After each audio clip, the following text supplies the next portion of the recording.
This episode is brought to you by the Arvada Center, because they're putting on a zany, fresh, funny fairy tale musical just for the holidays. Once Upon a Mattress plays from November 22nd through December 29th. Enjoy this laugh-out-loud musical version of The Princess and the Pea. Once Upon a Mattress presents a new kind of fairy tale princess who stays true to who she is and what makes her unique. It also features incredible music, tons of laughs, and it's perfect for families. They're even offering specially priced tickets for kids ages 4 and up. Tickets are available now at arvadacenter.org. That's arvadacenter.org.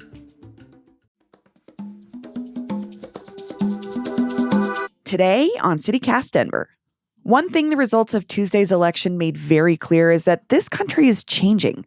Migrations, birth rates, housing costs, climate change, all these factors come together to shape our politics beyond Election Day. And here in Denver, the story of change is particularly fraught. So today we're revisiting a conversation producer Paul Caroli and I had with Colorado state demographer earlier this year about why Denver's not growing like it used to and why it matters. Today is Thursday, November 7th. I'm Bree Davies, and here's what Denver's talking about.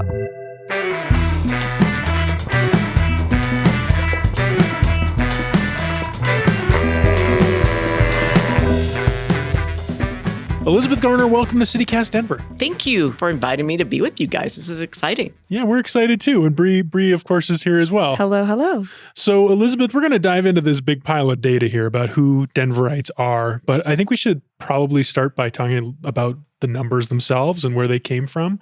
Do you want to explain where this data comes from that you spend your days looking at? So we do a lot of different components that come up with that total population number. So, for example, Denver's right around 716,000 people. We start with a decennial census, and that's basically when you count everybody. On top of that, then we get numbers for births. So then that would add to that population. We get our deaths.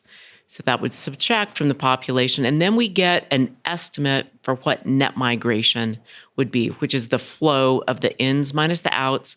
Lots of different data sources that are used to help come up with that number. And right now it all adds up to about 700,000 people in the county a little bit more. of Denver. If you say 700, Denver will be angry. You have to say 716. Oh, really? Oh, yes. Do you hear from the city about that kind of thing? Oh, yes. Why? Because they get funding is based on numbers. Oh, of course. There's also a little bit of competition between Denver and El Paso County, where Colorado Springs is, on the largest county in the state. So, yes, they care. That's interesting. We got some stakes to this conversation. Exactly. I love it. You mentioned that the migration data comes from a bunch of different sources. And I'm just trying to picture, like right now we're talking about folks coming from Venezuela. That's like a population that's being tracked and counted, or maybe you transfer jobs. So there's that paper trail. I'm just trying to figure out, how do we know how many people are coming in and out? So we do a lot of different pieces. So one big piece is actually trend. We can calculate over periods of time using the two ends of the decennial census. You know, you can take that total population. We know what the births are, the deaths. We've got this since the 1950s. So we know in general, for example, what kind of person Colorado or Denver migrates, basically looking at an age distribution. So that's one piece. Mm-hmm. The second piece is, like, let's say you did live in New York last year, and then you moved to Denver this year. They would see a change in how you paid your taxes. You filed in New York, you filed in Denver. So they would show that migration from one place to another. We also use enrollment information into Medicare. So typically everybody enrolls in Medicare at 65. That data is really good. So let's say you were living in Denver, but then God forbid you moved to Florida. They would show that Medicare record moving from Denver to Florida. So it is a bunch of different data pieces to help come up with that number. You know, Brie, I don't think you know this about me, but it's come up a couple of times I have to mention. I worked for the census in 2010, the summer of 2010. Best job I've ever had. Elizabeth, really? He's a real census freak. Incredible. Yes, I still think very fondly of it. What did you like about it, Paul? just meeting new people. Also, you're out and about in the city, knocking on doors. So like, and it was like, So you were a census the taker. mornings. I was. The mornings and the evenings is when you worked, because that's when people were home. Yeah. And so it was the summer in DC, and it was like those were the only cool times to be outside. And I would just walk around the whole city. Wow. So did you like go to people's houses, and if they weren't there, you'd come back kind of? Yeah. Okay, because I was like, I had a very unpleasant experience with a census worker, but I just was curious, Yeah, like that what happens. kind of work you were doing for. Okay, interesting. Yeah, I got interesting. escorted out of a building once. A guy grabbed my shoulder. It was a very fancy building where rich people lived. He was like a security guard, and I was just like, I'm an agent of the government here. I have to do this. Yeah. And he said, "No, you don't." And he walked me right out. Wow. Yeah, I had to escalate. So that I one. mean, I'm thinking of all these different instances where we might not be getting that data, but very that's valuable. why you pull it from so many sources. Right. And when the census itself is taken, it is a requirement, Right. that you fill it out. You do have census takers go to doors that people haven't filled out the form. They try, I think it's up to 3 times, and then they'll use a different source like a neighbor, something like that piece to To fill get in sort of that. anecdotal or what they gap. might know about their neighbor. Yeah. Okay, because it's very detailed. It's like age of people, how many people live there. I mean, beyond just income and things like that. So Oh yeah. And a lot of times, for example, if Paul had come to the door and just even knocked, somebody would say, "Oh no, never mind. I'll go fill out the form." So Just that getting he wouldn't have to fill it. necessarily take it. Okay. Yeah. One lady invited me in for lemonade while she filled it out. Well, that's nice. I was not supposed to say yes, and I won't say what I did. But let's get back to the data. We don't have to get into that more. Elizabeth, tell us, what's the headline? The headline trend right now, Denver, demographics. So I think one of the biggest confusing pieces for Denver is that what we've seen is that population growth has really slowed down, especially in Denver, and that we did see initially with 2020 and 2021 through parts of 22 that Denver was declining in population. So it's official. It's declining. The numbers are The numbers reflecting that. showed a decline, primarily driven by net out migration. And what does that mean? Can you So explain that there were more people leaving than entering into the city. And we definitely thought that would happen with 2020, with COVID, right? We saw a lot of people leaving city centers. And we saw that in Denver, hands down. And actually 2020, 2021 were much worse. Then you start to see it recovering in 2022, fewer people leaving. To actually, we saw a net in 22. And then in 23, we've seen a net in. Just it's not like it used to be. What people think is that, just nobody wants to be here anymore. And that's not the case. What we're seeing is that the in-migration is about the same. We're seeing an increase in the outflow. Is there anything to contribute that to based on the data you look at, like any one thing or something that is driving people out? One of the bigger things that we're seeing is a net out of the older adult, so the 65 plus. We're also seeing a net out of young adults, like the under 18, or so we'd say children. Typically, those children are accompanied by adults, but the only other age group we get is the 18 to 64-year-old, so it's a big age group. So we know that families with children are leaving, but we also get a ton of 20 to 30-year-olds. That's Denver's bread and butter. If you were to look at their net migration profile, it's just a big column right between 20 and 30. We attract young adults here. It's just that we've started to see a larger number leaving. There's a lot of things that can, drive that. One could be cost of living, but it's not everything. It could be jobs in different places. It could be that they want to join family somewhere else. And that's the one you hear from people more and more often is, hey, I'm having a kid. I want to be with my family. And so then they leave. I have met just even my own friends plus friends of my children that are leaving to join family.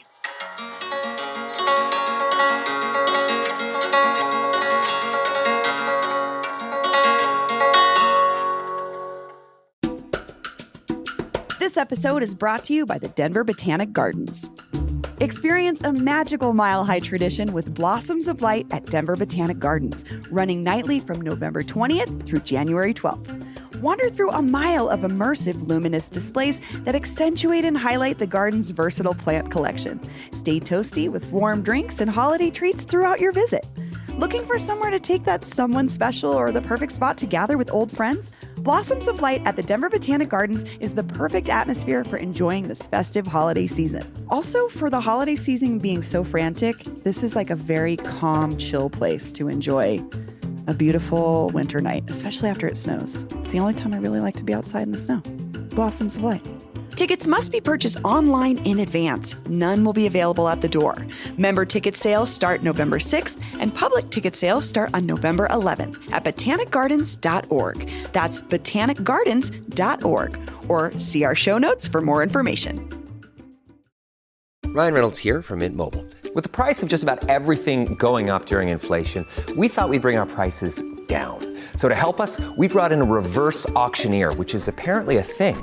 Mint Mobile Unlimited Premium Wireless. How to get 30, 30, bit to get 30, bit to get 20, 20, 20, bit to get 20, 20, bit to get 15, 15, 15, 15, just $15 a month? Sold! Give it a try at mintmobile.com/switch. $45 upfront payment equivalent to $15 per month. New customers on first 3-month plan only. Taxes and fees extra. Speed slower above 40 gigabytes. See detail. Well, housing is a big issue. You kind of just touched on it. Let's get into that a little bit deeper. We always talk about how there's this housing gap here, and the supply is not caught up to demand, and rents are still pretty high. I wonder how you think about housing in connection with population trends. They go together. And we got behind during the Great Recession. So really, if you looked at a trend line of construction of housing, you would really wonder how that industry ever survived and why people choose it as an industry, because all it is a long series of booms and busts. Now, granted, they're long periods of time. We had a bust in the late 80s that led into a big boom all the way through the 90s into the early 2000s. Then we had this .com bust in Colorado that was very location specific. Housing industry takes a while to react to that. So they kept building after we saw a big slowdown in people that led us straight into the Great Recession. We were still overbuilding compared to population growth. But starting in about 2007, we stopped building. And not until 2017 did we see that buildings started back up. But between 2007 and 2017, we kept growing because during the Great Recession, there was nothing that stopped population growth. Certainly, the construction worker didn't have a job, but there was demand in health services. There's another industry called professional business services, one of Colorado's largest industries right now. That was growing. So we had the population growth. We just didn't have the construction industry. It was decimated by the Great Recession. The financing tightened up, and that left us without building. And then not until, again, like I said, 2017, 2018, did we come back. And actually, this is the part that's funny. You know, people talk about the problems with housing, but we've been building back at kind of our peak levels since 2017, 2018, above 40,000 a year. It's just taking us To catch up. time to catch up. And so we are getting really close, Interesting. but it depends where. In Denver, we're getting pretty close. But if you go into some other counties, we're still behind. And a lot of it just depends on where did the building start back up. And Denver's been building a ton of multifamily units. And there's some anti-growth sentiment and regulations around us and other municipalities that might be also sort of pushing on that, pushing back into Denver. Or other places, Okay. right? So, you know, you do hear about that, the NIMBYism or the maybe zoning constraints. And it doesn't mean that the total housing wasn't allowed. It just might not have been in a certain area. And then it just pushed into a different area. So we definitely see like Weld County. They have been going gangbusters in terms of construction. You know, even within the Denver metro area, some municipalities more likely to embrace it versus some others. But all in all, you do see almost every municipality increasing in those total housing units. Does it seem like we could be caught up anytime soon with all these folks leaving as well? Totally. Okay. Yeah. I mean, I would think that between 2025, 2026, the whole concept of caught up, which is hard to measure. Yeah. We could be there, but that doesn't mean we need to stop. That means we need to keep up with household formation every year, which really, if we can build in that 35 to 40,000 units a year for the rest of this decade, that would keep us on target for what we need. You mentioned NIMBYs a minute ago and that anxiety over growth. I think that's a very common thing here in Colorado, especially for folks who've been here a while. I understand why you might not have a position on that question, but I bet you hear about it from folks all the time, people who are worried about growth. Do you have any advice for people about how to think about these questions? So actually, this is where you guys come into play. Okay. I think communication is critical, but it's pretty complex to talk about. The part that's really hard is that we are slowing down in growth, but people don't necessarily feel it. The biggest transition is one of the things that I mentioned at first, that we've got this older population that's aging out of the labor force. So I age out of the labor force. Somebody needs to take my job. I'm in love with Colorado. I'm not moving. I'm actually going to stay in my same home. So the next state demographer is not living in my house. So we have to find another house just for her because she's now living with me. That's not a new job. That's an old job. So we've got all of these folks aging out of the labor force at a faster rate than we've ever seen before, and they need replacements. Those replacements need housing. On top of that, we're growing jobs. So we've got about-ish, the forecast for this decade is around 40,000 new jobs a year and about 40,000 retirements a year. That's a demand for 80,000 new workers a year. So we need those people. Typically, we attract them from out of state along with our own kiddos. And that's what people are angry about. So we have to describe it and say, hey, do you still want that nurse? Do you still need that home health aide for your mom? Do you still like to go out for beers in the afternoon? If you do, we need to be able to accommodate the housing for those people.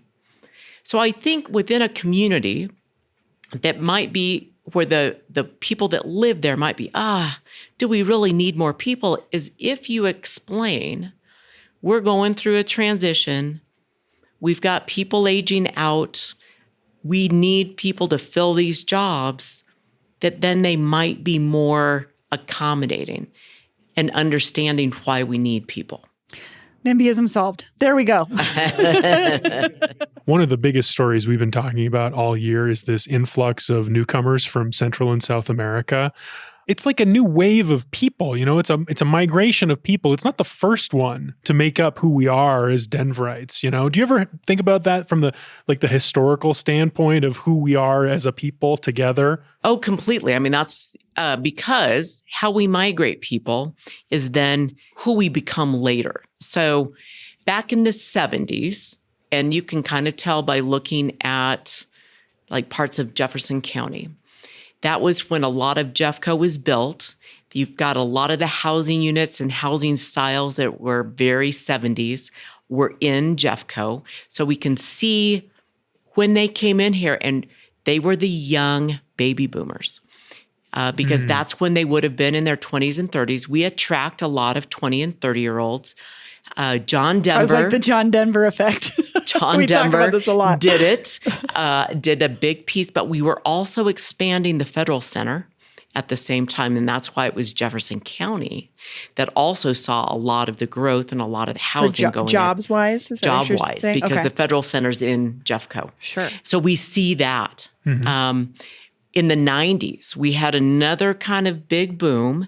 A lot of our housing industry was booming at that time.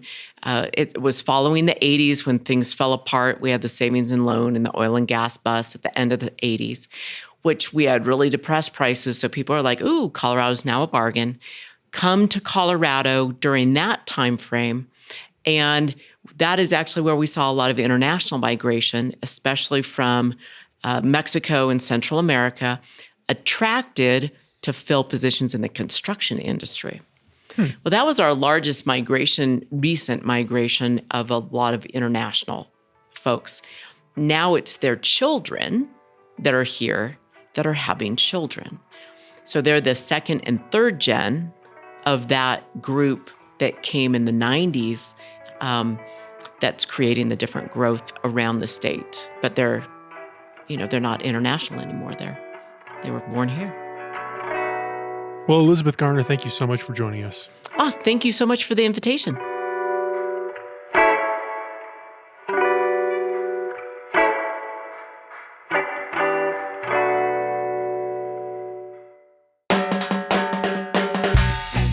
That's all for today here on CityCast Denver. If you enjoyed this show, why not take a minute to tell someone who just moved to Denver about us? Rate the show wherever you get your podcasts and subscribe to our morning newsletter and learn more about us at denver.citycast.fm. We'll be back tomorrow morning with more news from around the city. Bye-bye.